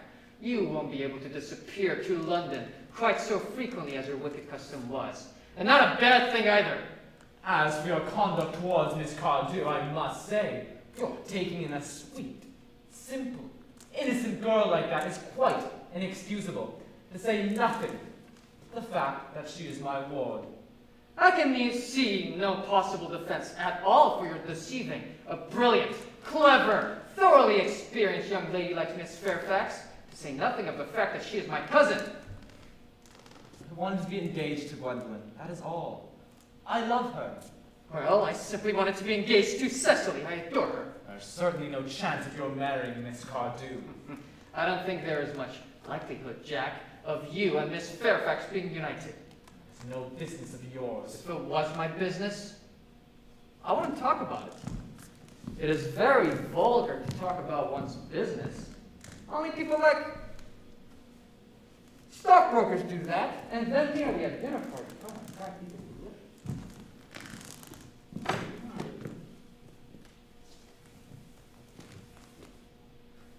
How can you sit there, calmly eating muffins when we're in this horrible trouble? I can't quite make out. You seem to me to be perfectly heartless. Well, I can eat muffins in an agitated manner. The butter would probably get on my cuffs. One should always eat muffins quite calmly. It is the only way to eat them. I say, it is perfectly heartless you're eating muffins at all under the circumstances. When I am in trouble, eating is the only thing that consoles me. Indeed, when I'm in really great trouble, as anyone who knows me intimately will tell you, I refuse everything except food and drink. At the present moment, I'm eating muffins because I'm unhappy. Besides, I'm particularly fond of muffins. Well, there's no reason why you should eat them all in that greedy way. I wish you would have tea cake instead. I don't like tea cake. Good heavens, I suppose a man would eat his own muffins in his own garden. Well, you had just said it was perfectly heartless to eat muffins. I said it was perfectly heartless of you under the circumstances. That is a very different thing. That may be, but the muffins are the same. Algernon, I wish to goodness you would go. You can't possibly ask me to go without having some dinner. It's absurd. I never go without my dinner. Nobody ever does except vegetarians and people like that. Besides, I have just made arrangements with Dr. Chasuble to be christened at 6:15 under the name of Earnest. My dear fellow, the sooner you give up that nonsense, the better. I made arrangements this morning with Dr. Chasuble to be christened myself at 5:30. And I, naturally, will take the name of Earnest. Gwendolyn would wish it. We can't both be christened Earnest. It's absurd. Besides, I have a perfect right to be christened if I like. There's no evidence that I've ever been christened by anybody, and I should think it extremely improbable I never was, and so does Dr. Chasuble. It's entirely different in your case. You've been christened already. Yes, but I've not been christened for years. Yes, but you've been christened. That is the important thing. Quite so. So I know my constitution can stand it. If you're not quite sure about your ever having been christened, I must say I think it rather dangerous you're venturing on it now. It might make you feel very unwell. You can hardly have forgotten that someone very closely connected with you was very nearly carried off this week in Paris by a severe chill. Yes, but you said yourself that a severe chill was not hereditary. It used to be, I know.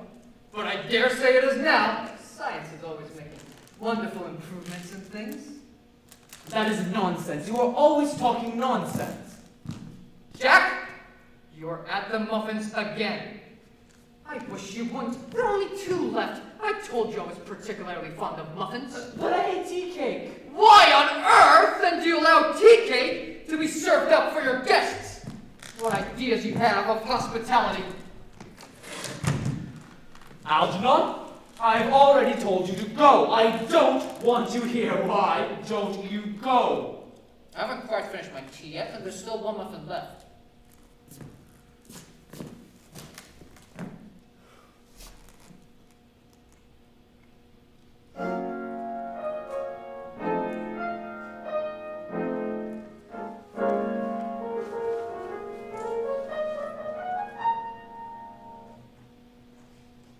The fact that they did not follow me at once in the house, as anyone else would have done, seems to me to show they have some sense of shame left. They've been eating muffins. That looks like repentance. I don't even notice at all. Couldn't you cough? But I haven't a cough. They're looking at us. What effrontery. They're approaching. That is very forward of them. Let us preserve a dignified silence. Certainly. It is the only thing to do now.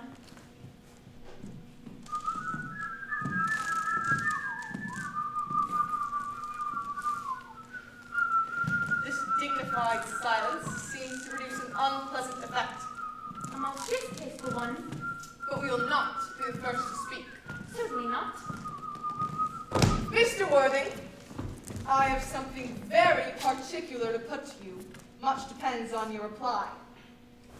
Gwendolyn, your common sense is invaluable. Mr. Moncrief, kindly answer me the following question. Why did you pretend to be my guardian's brother? In order that I might have an opportunity of meeting you. That certainly seems a satisfactory explanation. Does it Yes. not? Yes, dear, if you can believe him. I don't. But that does not take away from the wonderful beauty of his answer. True. In matters of grave importance, style, not sincerity, is a vital thing. Mr. Worthing, what explanation can you offer to me for pretending to have a brother? Was it in order that you might have the opportunity of coming up to town to see me as often as possible? Can you doubt it, Miss Fairfax? I have the greatest doubts upon the subject, but I intend to crush them. Now is not the moment for German skepticism.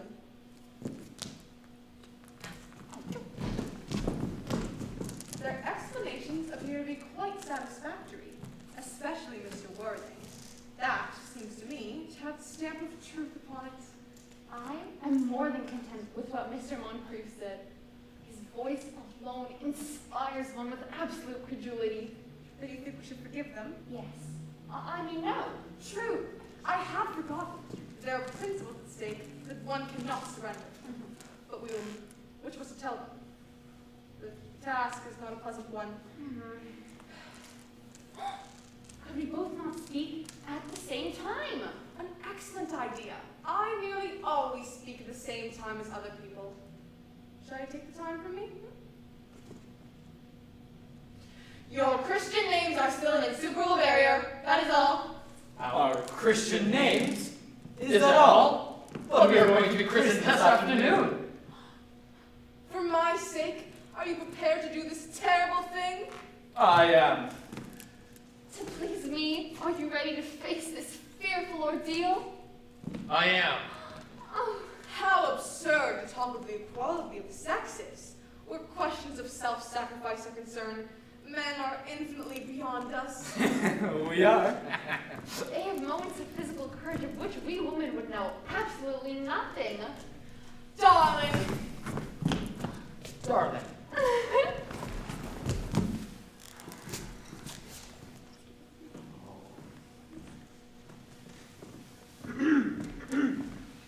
Lady Bracknell, good heavens!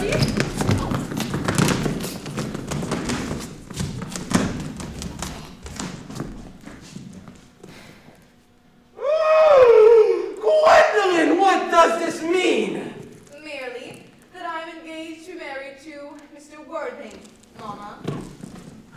Come here. Sit down. Sit down immediately. Hesitation of any kind is a sign of mental decay in the young, physical weakness in the old.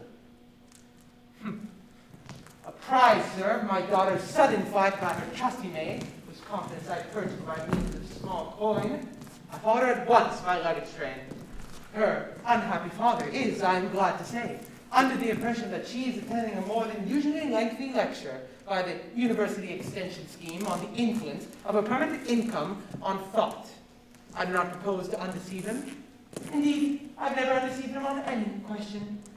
But, of course, you will clearly understand that all communication between yourself and my daughter must cease immediately from this moment. On this point, as indeed on all points, I am firm. I'm engaged to be married to Gwendolyn, Lady Bracknell. You are nothing of the kind, sir. And now, as regards Algernon! Algernon? Yes, Son Augusta? May I ask you, it is in this house in which your invalid friend Mr. Bunbury resides? Oh, no, Bunbury doesn't live here. Bunbury is somewhere else at present. In fact, Bunbury is dead! Dead! When did Mr. Bunbury die? His death must have been extremely sudden. Oh, I killed Bunbury. Bunbury died this afternoon. Oh, what did he die of? Bunbury? Oh, he was quite exploded. Exploded! Was he the victim of a revolutionary outrage? I was not aware that Mr. Bunbury was interested in social legislation. If so, he is well punished for his morbidity. My dear Aunt Augusta, he was found out. The doctors found out that Bunbury could not live. That is what I mean. So Bunbury died. He seems to have had a great confidence in the opinion of his physicians. I am glad, however, that he made up his mind at the last to some definite course of action and acted under proper medical advice. And now that we have finally got rid of this Mr. Bunbury, may I ask Mr. Worthing, who is that young person whose hand my nephew Algernon is now holding in what seems to me a peculiarly unnecessary manner? That lady is Miss Cecily Cardew, my ward. I am engaged to be married to Cecily, Aunt Augusta. I beg your pardon? Mr. Moncrief and I are engaged to be married, Lady Bracknell.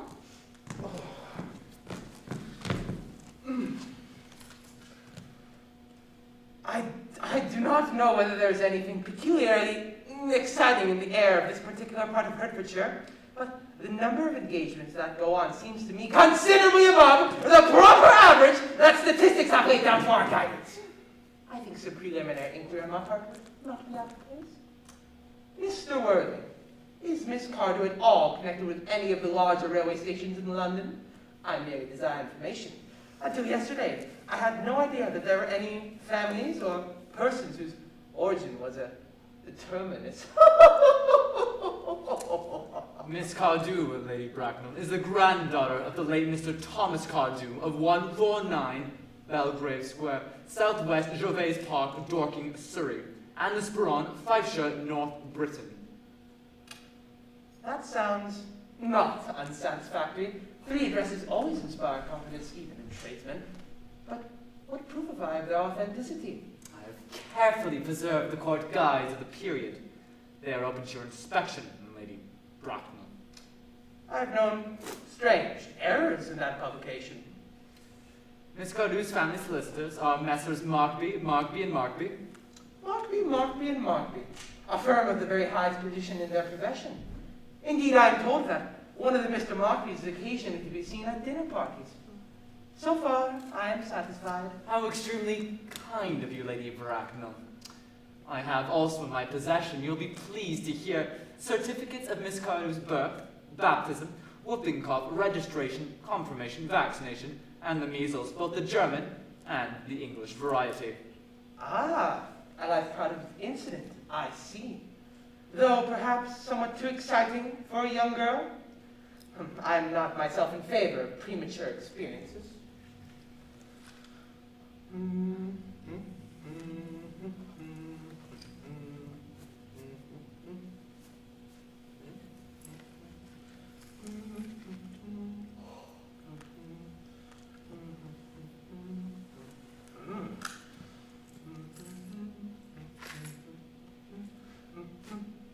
Gwendolyn, the time approaches for our departure. We have not a moment to lose. As a matter of form, Mr. Worthing, I had better ask you if Miss Cardew has any little fortune? Oh, about £130,000 in the funds. That is all. Goodbye, Lady Bracknell. So pleased to have seen you. A moment, Mr. Worthing. £130,000 and in the funds. Miss Cardew seems to me a most attractive young lady now that I look at her. Few girls of the present day have any really solid qualities, any of the qualities that last and improve with time. We live, I regret to say, in an age of surfaces. Come over here, dear.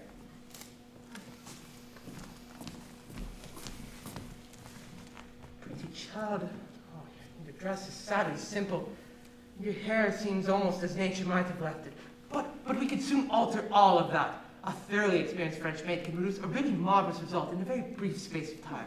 I remember recommending one to young Lady Lansing, and after 3 months, her own husband did not know her. And after 6 months, nobody knew her, huh? Kindly turn around, sweet child. No, the side view is what I want. Yes, quite as I expected. There are distinct social possibilities in your profile. Oh, the two weak points in our age are its want of principle and its want of profile. Chin, a little higher, dear.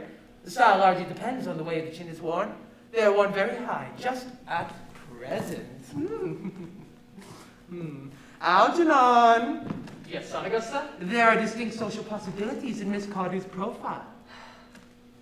Cecily is the sweetest, dearest, prettiest girl in the whole world. And I don't care tuppence about social possibilities. Never speak disrespectfully of society, Algernon!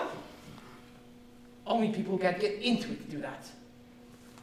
Dear child, of course you know that Algernon has nothing but his debts to depend upon. Hey. But I do not approve of mercenary marriages. When I married Lord Bracknell, I had no fortune of any kind. But I never dreamed for a moment of allowing that to stand in my way. Well, I suppose I must give my consent. Thank you, Augusta. Cecily, you may kiss me. Thank you, Lady Bracknell.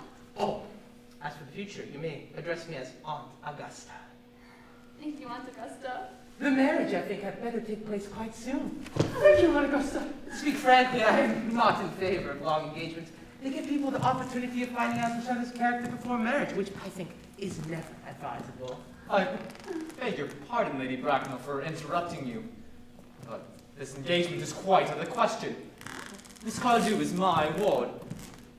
She cannot marry without my consent until she comes of age.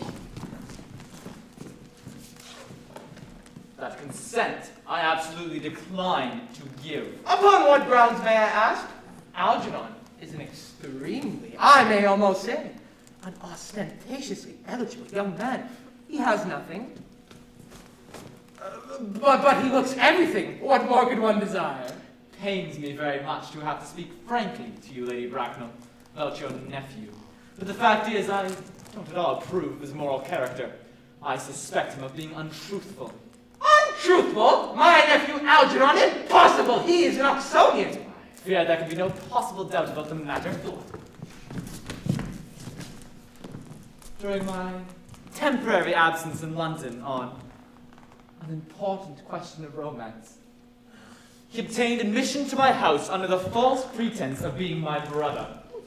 Under an assumed name, he drank, I've been informed by my butler, an entire pint bottle of my Pierre Jouet Brew 89, a wine I was specially reserving for myself. Continuing his disgraceful deception, he succeeded in the course of the afternoon in alienating the affections of my only ward. He subsequently stayed to tea and devoured every single muffin.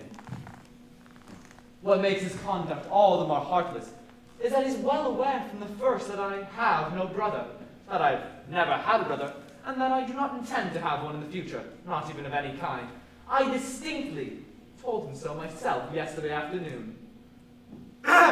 Mr. Worthing, after careful consideration, I've decided entirely to overlook my nephew's conduct here.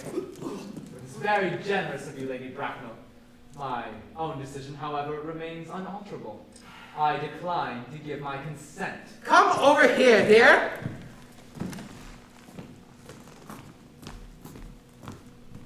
How old are you, sweet child? Well, I'm really only 18, but I always admit to 20 when I go out to evening parties. You are perfectly right in making some slight alteration. Indeed, no woman should ever be quite accurate about their age. It looks so calculating. 18, but admitting to 20 at evening parties. Well, it will not be very long before you are of age and free from the restraints of tutelage. So, I don't think your guardian's consent is, after all, a matter of any importance. Pray excuse me for interrupting you again, Lady Bracknell, but it's only fair to tell you that according to the terms of her grandfather's will, Miss Cardew does not legally come of age till she is 35. That does not seem to me to be a grave objection. London society is full of women of the very highest birth who have, of their own free choice, remained 35 for years. Lady Dumbleton is an instance in point. To my knowledge, she has been 35 ever since she arrived at the age of 40, which was many years ago now.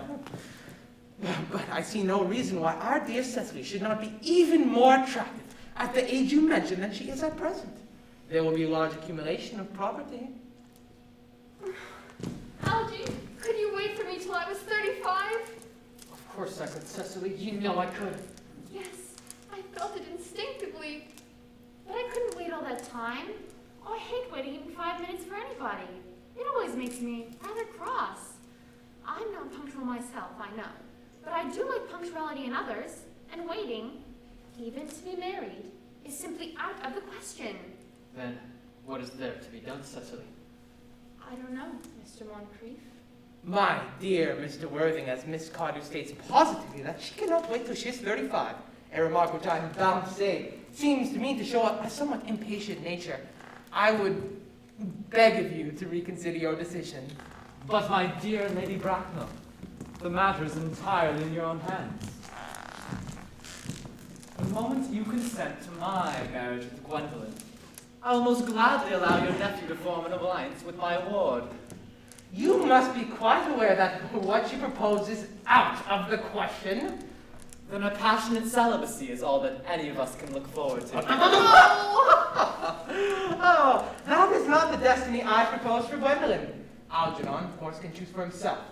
Come, dear, we have missed 5, if not 6 trains. Miss any more, I might expose us to comment on the platform. Everything is quite ready for the christening. Christening, sir, is not that somewhat premature?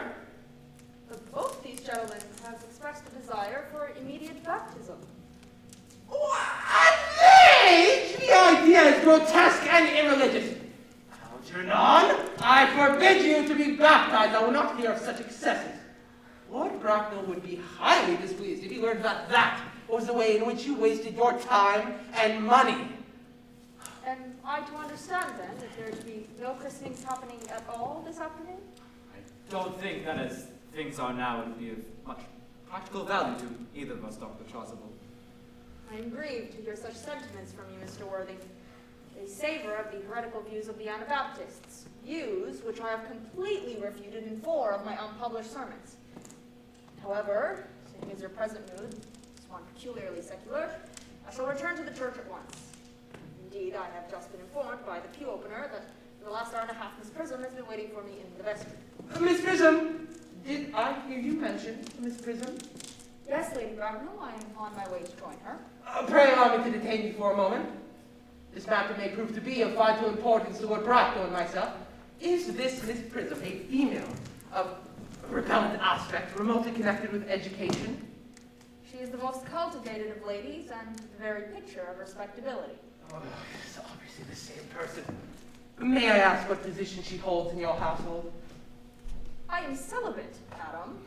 Miss Prism, Lady Bracknell, has been for the last 3 years Miss Cardew's esteemed governess and valued companion. Oh. In spite of what I hear of her, I must see her at once. Let her be sent for. She approaches. She is not. I was told you expected me in the vestry, dear Canon. I had been waiting for you there for an hour and 3/4. Prism! Come here, Prism!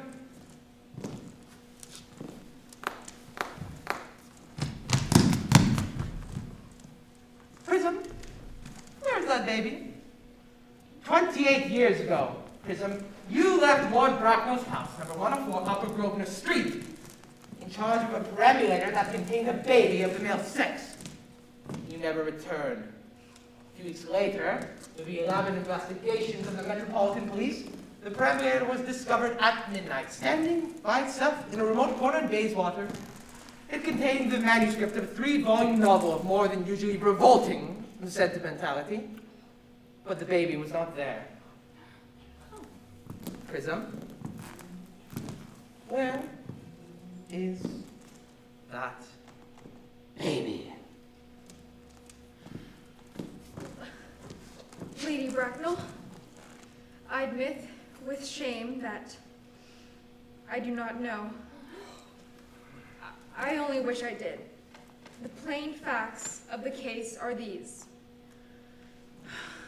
On the morning of the day you mentioned, a day that is forever branded on my memory, I prepared as usual to take the baby out in its perambulator. I had also with me a somewhat old but capacious handbag in which I had intended to place the manuscript of a work of fiction that I had written during my few unoccupied hours.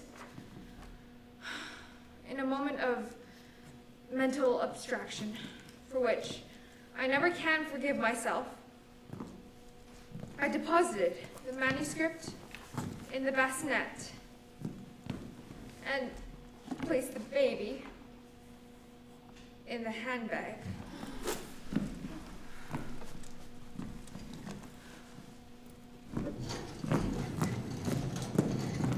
But where did you deposit the handbag?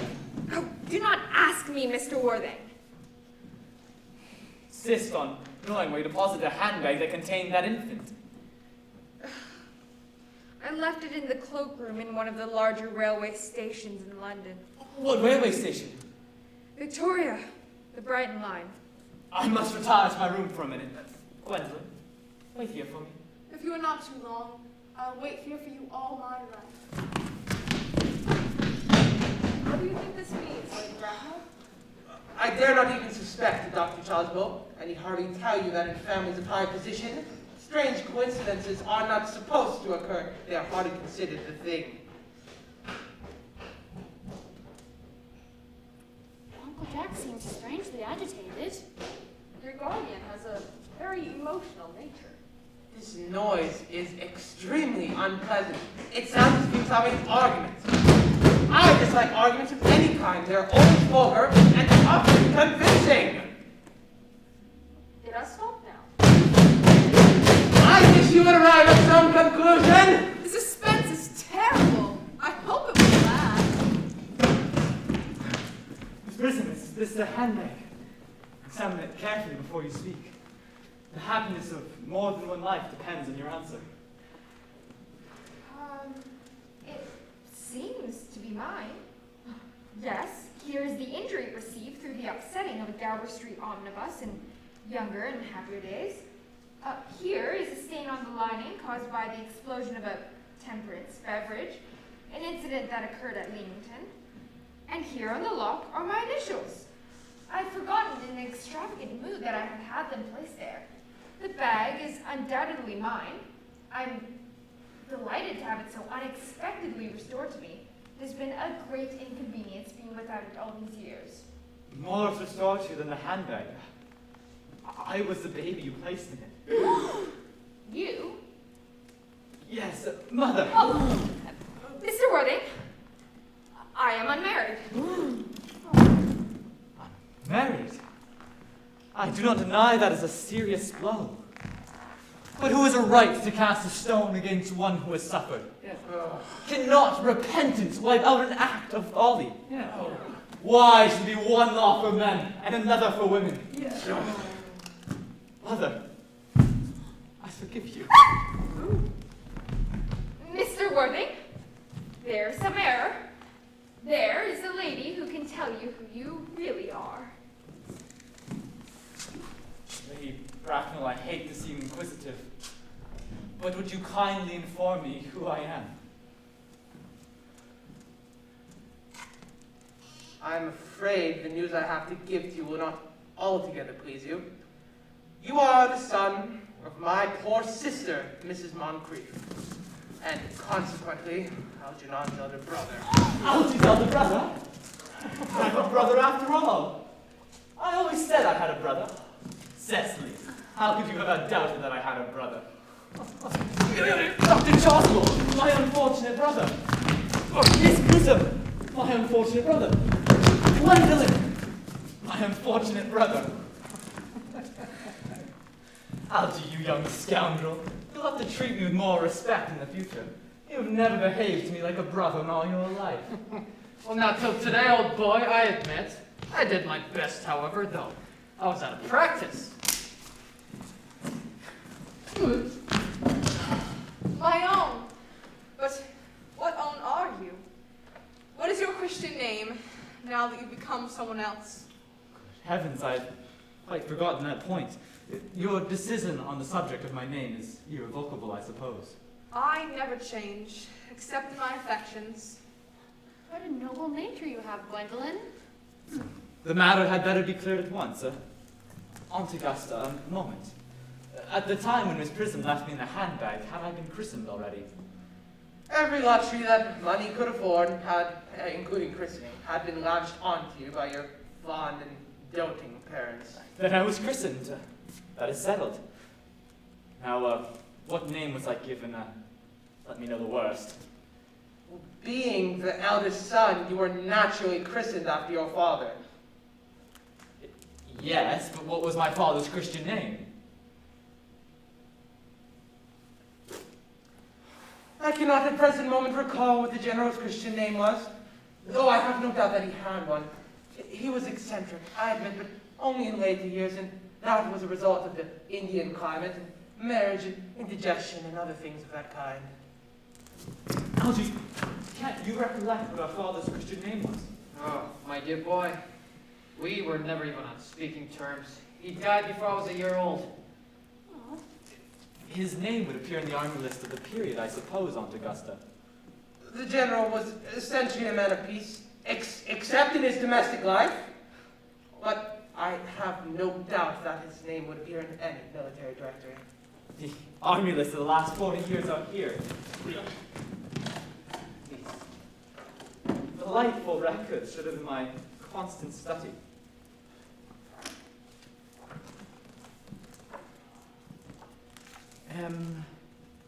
Generals. Malum, Maximum. What ghastly names they have. Markby, Migsby, Moncrief, Lieutenant 1840, Captain Lieutenant Colonel, Colonel, General 1869. Christian names. Ernest John. I always told you, Gwendolyn, my name was Earnest, didn't I? Well, it's Ernest after all. I mean, naturally it is Ernest. Yes, I remember that the general was called Earnest. I knew I had some particular reason in disliking the name. Ernest, my own Ernest. I felt from the first you could have no other name. Gwendolyn, it is a terrible thing for a man to find out suddenly that all his life he's been speaking nothing but the truth. Can you forgive me? I can, for I feel you're sure to change. My own one. Letitia! Frederick! At last! Cecily! At last! Gwendolyn, at last! My nephew, you seem to be displaying signs of triviality. On the contrary, Aunt Augusta. I have now realized for the very first time in my life the vital importance of being earnest.